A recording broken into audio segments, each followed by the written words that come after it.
Hello, happy Sunday. I'm back with another video. So I just wanted to, honestly, I'm gonna come on here and just tell the truth. I do not have a plan of what to talk about. Often enough I don't. I just go with the flow. But I am being led to cover a few topics that are very important to me. I mean, listen, a lot of things are, but specific topics that are really garnered to where I'm at in this present moment on my journey. So as I previously shared in previous videos, I am on a journey. I'm on a journey getting closer to God. I'm on a journey learning more about myself as a part of getting closer to God. And there are certain levels to this, right? And often enough, people don't, aside from some YouTubers that I've come across, a lot of people don't talk about what really comes with this journey and how it can make you feel in the process. So previously I've shared how it can make you feel really lonely. It can be kind of scary because like people don't look the same, things don't look the same, your eyes are finally open. But for me, when I said yes to God, something happened, right? There was a huge shift in my life. I felt it, but I wasn't moving according to it, if that makes sense. So I felt like, okay, you made a decision, but there was a little bit of resistance to a lot of the unctions from the Lord. And I'm gonna be very honest and transparent and share on July 4th of this year, so 2023, I walked away from Zeta, sorority incorporated. And I wasn't planning on making a video. I was really going to just like renounce and leave it just like that. But I just felt the need to not use that as the sole foundation of this video's topic, but to definitely touch upon why that was very important in this journey. So for those of you who are part of Greek organizations and who have gotten out of it, right, for religious purposes, you understand that you cannot serve and worship two gods, right? In the Bible, you read several times that God is a jealous God, and you also have a very strong understanding that God is not pleased with a lot of the activities that comes with being part of these organizations. And some other YouTubers like Lala Jenkins, and it was a woman from Delafi Testimony, she also spoke about it in her experience as well, that a lot of inappropriate and sinful behaviors are unspokenly perpetuated in Greek organizations.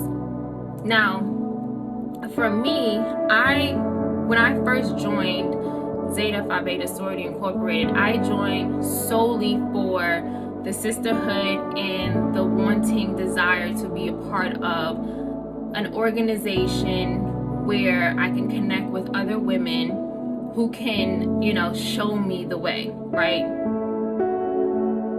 Okay, problem. There it goes. So we go into this organization, and I came into the organization as a graduate member. As a graduate member, the process is completely different from how a lot of people have shared what their process was like as an undergraduate intake. And so for me, when I first came in, I'm gonna be very honest, and this is probably gonna be the most honest I've ever been, period. Everything in me said don't do it. Everything in me said don't do it. I literally, the day of my ceremony, my line sisters did not show up. They did not show up, and actually one of them, or the women who would have been my line sisters, they didn't show up. And one of them actually was texting me and was like, don't do it. She was unctioning me like not to do it. So, and she was a little bit older than I was, so I would definitely correlate that her wisdom had a lot to do with things that she picked up on as an older woman than of someone of my age. And we weren't like super significantly like varied in age of that much, but she was older. So that happened. Then there was the fact that it wasn't supposed to rain and a storm came out of nowhere. So a storm came out of nowhere. The the women who would have been my line sisters didn't show up, so I ended up going through the process as a solo. And at this time, I had a relationship with God, but it wasn't as strong as it is now. Now, like, this is the strongest my relationship has ever been.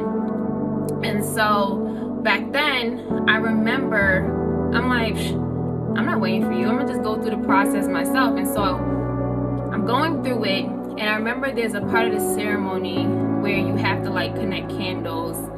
And my spirit was so uneasy, like so uneasy to the point where I actually started crying. And the other women in the room were like, oh, she's crying tears of joy. She's so happy. But the truth was, I wasn't happy. I was actually crying because I knew in my spirit, for the relationship I had with God at the time, this was wrong. But I kept going with it anyway because there was a need to get this community behind me, be aligned with these people who are of, you know, affluence and who are very influential to others. So I remember, and I'm not going to go through everything like some people. I'm just going to talk about certain points that I feel led to share. So I go through it. That happens. Right after the ceremony's done, a woman comes up to me and she tells me that just because you're pretty, you're now about to go through hell with these other women. And so I'm just like, huh? Like, that makes no sense, but whatever. I was young. At the time I was, how old was I? I think I was like 24. I think it was like 24 or so. And so I did 23 or 24. I didn't really pay it too much mind, but it definitely like lingered in the back of my head for years to come. Fast forward throughout my experience being in an organization. I was in this organization for 6 years. I came to meet some really nice women, but I also came to meet some really evil women. And this is not me bashing anyone individually, but I came in with a false sense of understanding about what I was getting, and once I got in it, I realized this is far from what one would expect, and it's actually darker than I thought. And so I've been really battling if I should walk away, should I not? And so, you know, here and there, I just wouldn't show up to a meeting, or I wouldn't take any calls. I wouldn't really care to connect with them because I got tired of seeing, honestly, like the meanness. Like I actually said to someone, I actually saw Jezebel in a lot of those women. Like the need to be in control, the meanness, the wickedness, like the hurtfulness that they spewed out towards other women that are supposed to be your sisters, your sorors. It was just baffling to me because that was far from what I understood I was walking into. And so I kind of felt deceived. I'm gonna be honest. I felt extremely deceived. And I felt like this was a horrible decision. So for me, by the grace of God, this is what made it easy for me to walk away. I ended up falling out with every Zeta I knew. Well, I don't want to say every, but for majority of the Zetas that made me feel like, oh yeah, I would want to be a part of this, because I was actually in college closer towards the Zetas than any other organization. So for me, it was kind of like a no-brainer. Like, I already had a relationship with a lot of them during my undergraduate years. A lot of them helped me out. Why not? You know, like, I felt like it would have been a slap in the face if I went another direction. And so I swayed according to that. But I saw the wickedness in some of them that I was kind of influenced by to join. Like, a friend of mine set me up in a really bad situation, even though I was really there for her through a lot of things that she experienced on a personal level. There was this level of nastiness she had in her spirit towards me that I always turned a blind eye to, until eventually I was like, yeah, I'm cutting you off. And then there were a few others down the line that I just say, you know what, do I want to be aligned with people who act like this? Do I want to be aligned with women who carry themselves in this way? Do I want to keep this type of company? Like, it's not aligned with who I want to be presented as, so why would I call them my sisters? And sisters in the sense of an organization. So one day I was home and I opened up the Bible, and I wish I could recall the exact chapter and verse, but it was basically speaking to the problems with being part or under a false covenant. And immediately my spirit went to the organization, because I'm not part of anything else that came with an oath that you had to take, or came with a ceremony, or came with hymns that basically replace God and Jesus with Zeta. So it was like a no-brainer that when I read that line in the Bible, God was speaking to me about being removed from this organization. And so I decided that, I was like, you know what? It's 4th of July. What better day to declare my independence than to do it on this day? And so I wrote my letter and I sent it off to headquarters to officially remove myself. So since really, I sent it off July 4th, but they didn't really write me back and confirm it, because I had to get the documents notarized or whatever. So it wasn't really officially done until, I want to say, July 11th or July 12th. But nonetheless, I wanted to share that story. Unbeknownst to me, I was actually led to share that story. Let me say that. Let me just throw that caveat in. But I was led to share that story because that was the beginning of my process of being set apart.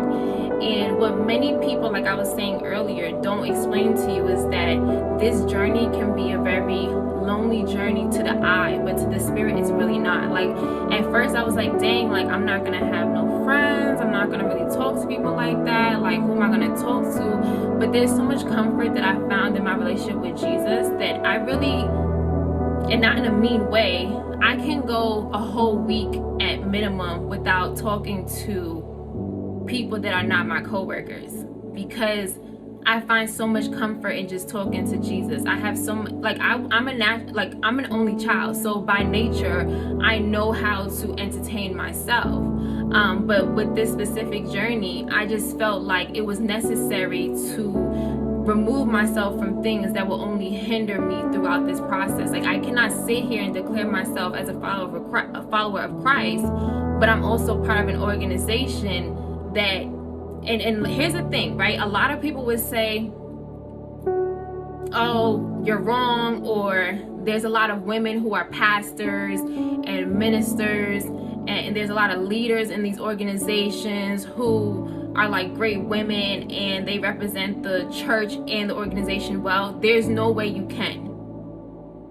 There's no way you can, because, and I'm gonna go through a list of things that God led me to read today, right? So today he led me to 1 Corinthians 6, and 1 Corinthians 6 basically lists out all the things that we were delivered from, right? All things that we were called to be pulled away or pulled out of, right? And I'm gonna say all of them. So basically they were saying wrongdoers who will not inherit the kingdom are those who are sexually immoral, idolaters, adulterers, homosexuals, thieves, greedy people, drunkards, slanderers, and swindlers. Let's be clear. I can cross out a minimum of 3 out of the list of these categories I just laid out. Minimum of 3 where members of the organization confidently represent. So I'm gonna pick an example. One out of the categories that were laid before. Slanderers. Let's look up the definition of slander.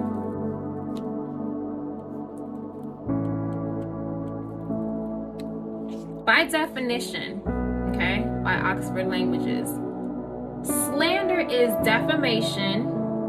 At a first approximation is any form of communication that can injure a third party's reputation. Okay. It also says here the action or crime of making a false spoken statement damaging a person's reputation, which is aligned with what I said before, and also make false and damaging statements about someone. Here's the thing. I know ministers who have perpetuated slander. There was one woman who confidently did everything in her power to make members of the chapter she was a part of go against not just another chapter, but aim after one person. And she's a minister. Not was, is. So on Sundays, She's rocking that title on social media. She's rocking that title. But in those meetings, privately, she's slandering other women that's supposed to be your sister. And you're a minister? And that's where the conflict comes in. Because as a woman of Christ, that should have convicted your spirit. But what that showed me was that you chose your God. You chose Zeta to be your God. Therefore, you justify your actions and activities under Zeta as more reputable than what you're supposed to represent in the house of the Lord.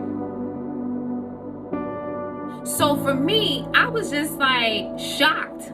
Because again, she was one of the women that stood out to me as like a reason to become a Zeta. So here I am, and every reason that led me to say, this is it, this is it, this is it, God's not saying, this ain't it, it never was it, and I'm showing you. That's why I'm calling you to be a part. I'm calling you to be set apart. You are not to be a part of this anymore. And for me personally, and I'm sure this applies to every other Christ follower, the one thing you never want God to ever say to you is, I never knew you. I never knew you. And a lot of people speak out of their mouth and they preach and they talk a good game until you see them in the meetings and you realize you vicious as heck. You real vicious. Very nice woman when you talk to her. But when she's in, there's something about that spirit when you're in those meetings or at events or you put on those letters, it shifts you.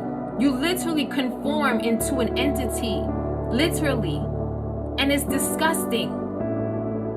It's disgusting. And listen, I'm not here to judge anyone because I'm not one to judge anybody. I'm still learning myself. You know, I repent daily. I give my offerings to the Lord daily. Like I'm still learning.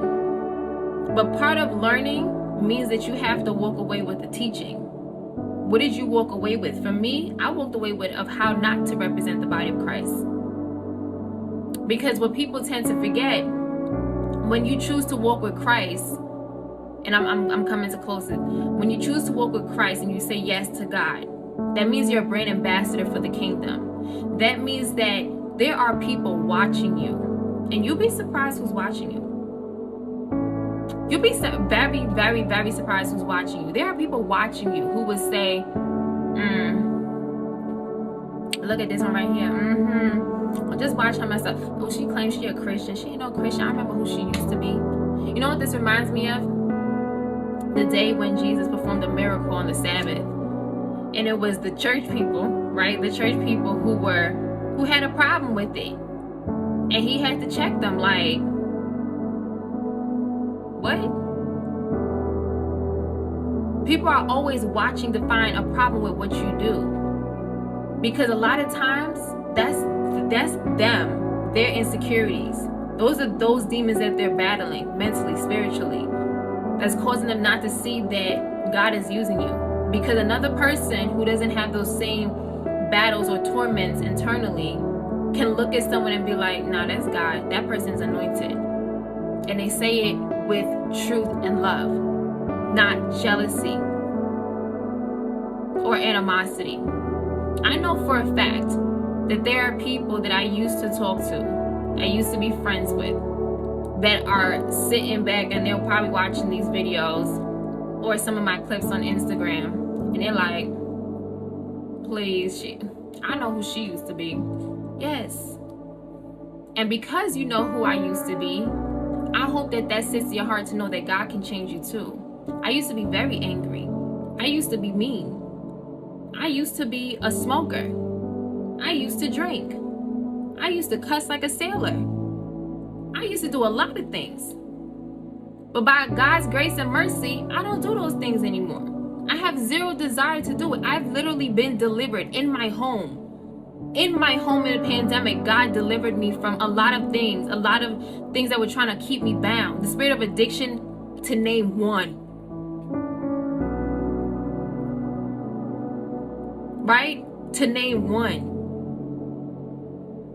God is an awesome God, and I will forever praise him and worship him to the mountaintops. And part of saying yes means you got to walk away from a lot of things that were part of your norm. Zeta was part of my norm. I used to be proud to put on my letters. I used to proud to throw up the hand symbol. Now, you ain't gonna catch me doing. Matter of fact, I threw everything out. I gave it away, or I threw it. I don't think I gave anything away. I threw it out. Whoever has an issue with it, I threw it out. I don't want anything to do with anything that is not of Christ. And that's not just on an organizational basis. That's also about individuals too. If I used to be cool with somebody and I don't talk to them no more, it's because God called me to be apart from you.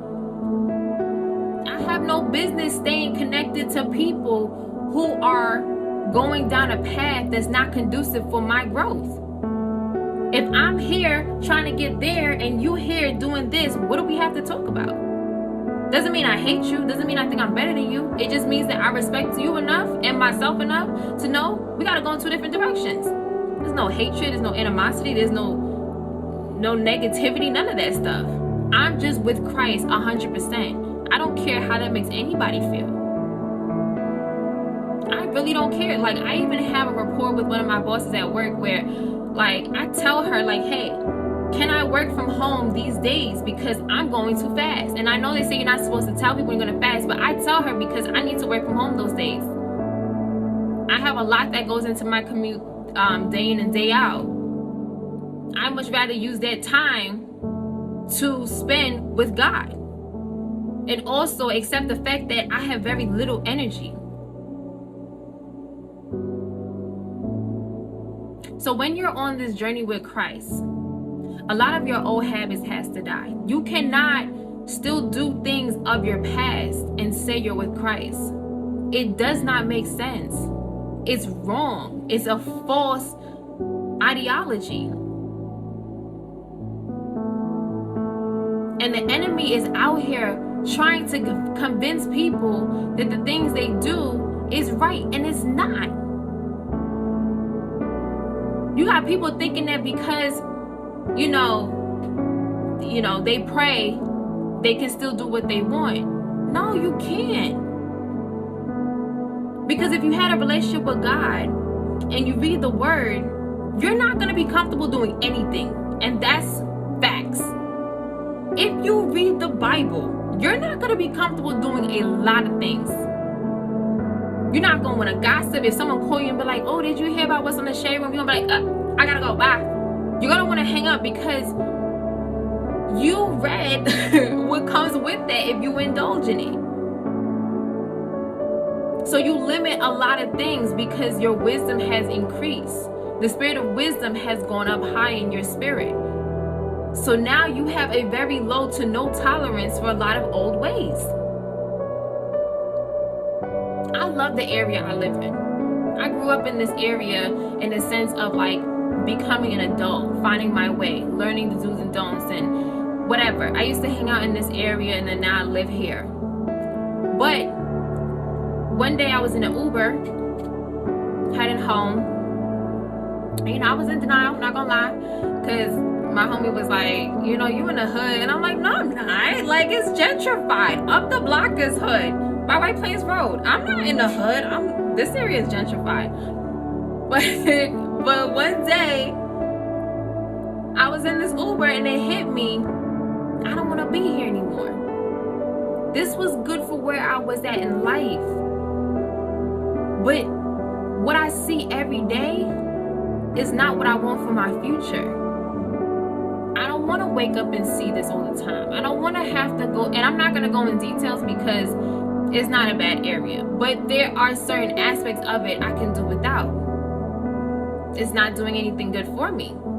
It's not pushing more. It's actually making you want to do less. It's actually depressing. The shootings, the robberies, the violence, like who's high, who's not high, like who's drunk, who's not drunk, like it's just, and this is no judgment again. This is just an analysis, right? Because when you open up your eyes, when stand corrected. When God opens your eyes, the veil is removed, and you can see the truth, you have to accept what is before you, or you will be a willful fool. You will be choosing to be foolish. I don't drink. Don't invite me to no club. I don't smoke. Don't invite me to no hookah lounge. I don't listen to secular music. Don't bring me to no... Don't pick me up and you blasting hip hop. I don't hear it. I don't want to hear it. Because I'm not in the space where I want to give the enemy a foothold, because I say yes to God.